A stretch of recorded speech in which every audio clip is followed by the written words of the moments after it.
लीजिए सुनिए, आचार्य चतुर्सेन शास्त्री के लिखे उपन्यास गोली के 43वें भाग एजीजी से भेंट को मेरी यानी समीर गोस्वामी की आवाज में। दूसरे दिन भोर में ही पड़ोस वाली कोठी में बड़ी हलचल दिखाई दी। बहुत से सिपाही, अहलकार, अफसर और बैरा खानसामा वहां दौड़ धूप कर रहे थे। कोठी पर यूनियन जैक फहरा रहा था। माली ने मुझे बताया कि हुजूर एजेंट गवर्नर जनरल साहब बहादुर पधारे हैं।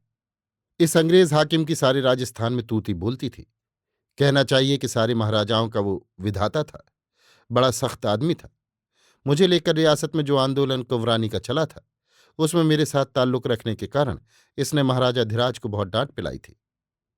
तभी से मैं जानती थी कि वो मेरा प्रबल विरोधी है। बहुत देर तक मैं इस बात पर विचार करती रही और अंत में मैंने चुपचाप उससे मुलाकात करने का पक्का इरादा कर लिया। 2 बजे सबके खा पी कर आराम करने के बाद डॉक्टर नायडू और खवास अपनी रंगरेलियां करने कोठी के पिछवाड़े वाले भाग में चले जाते थे। ये मैंने जान लिया था। आज भी वे चले गए। उनके जाने पर मैंने नर्स को आराम करने की छुट्टी दे दी और कहा, मैं सोऊंगी, मुझे डिस्टर्ब न किया जाए। कुछ देर मैं और रुकी। फिर मैंने कपड़े बदले, पानी की शीशियां कपड़ों में छिपाई और दबे पांव में नीचे उतर आई। सौभाग्य से इस समय कर्नल रॉबर्ट का कमरा भी बंद था। किसी ने मुझे नहीं देखा और मैं कदम बढ़ाती हुई एजीजी के बंगले में जा पहुंची। इत्तला पाते ही साहब ने तुरंत मुझे भीतर बुला भेजा। मेरा परिचय पाकर कहा, हाँ हाँ, मैं आपको जानता हूं, कहिए क्या दिक्कत है। उसने बड़ी इज्जत और प्रेम से मेरा स्वागत किया। खूब ध्यान से मेरी बात सुनी। जो कुछ मैं जानती थी वो सब मैंने उन्हें बता दिया। साहब का प्रेम देख अपनी बेबसी पर मैं रो उठी। साहब ने मुझे तसल्ली दी और कहा, आप फिक्र मत कीजिए, मैं सब आवश्यक प्रबंध कर दूंगा।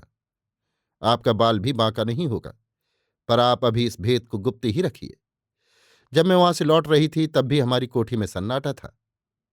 मैं चुपचाप अपने कमरे में जा रही थी कि किसी ने चंपा कली रानी कहकर मुझे पुकारा। वासुदेव महाराज थे।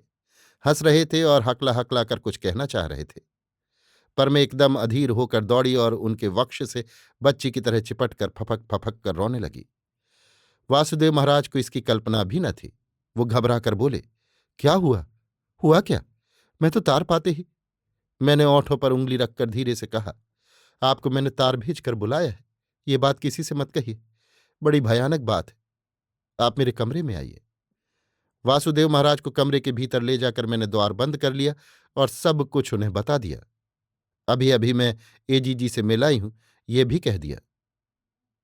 सुनकर वासुदेव गुस्से से लाल हो गए। कहने लगे, उस खूसट नाव के बच्चे को तो मैं आज ही कच्चा चबा जाऊंगा, और वो रांड। पर मैंने वासुदेव महाराज को शांत करते हुए कहा, नहीं नहीं, सब काम सावधानी से चुपचाप करना होगा। इस कुकर्म में केवल खवास और डॉक्टर नायडू ही नहीं है, अन्नदाता भी हैं। बात की गंभीरता समझकर वासुदेव महाराज भी गंभीर हो गए। उन्होंने कहा, भले ही अन्नदाता भी हों, पर मैं तुम्हारे साथ हूं चंपाकली रानी। तुम्हारा कोई बाल बांका भी नहीं कर सकता।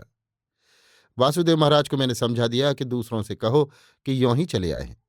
वासुदेव महाराज को भी ये तजवीज पसंद आई। हमने ये भी तय कर लिया कि प्रकट में वासुदेव महाराज मेरी ही भांति डॉक्टर नायडू और खवास से मिलजुल कर रहेंगे।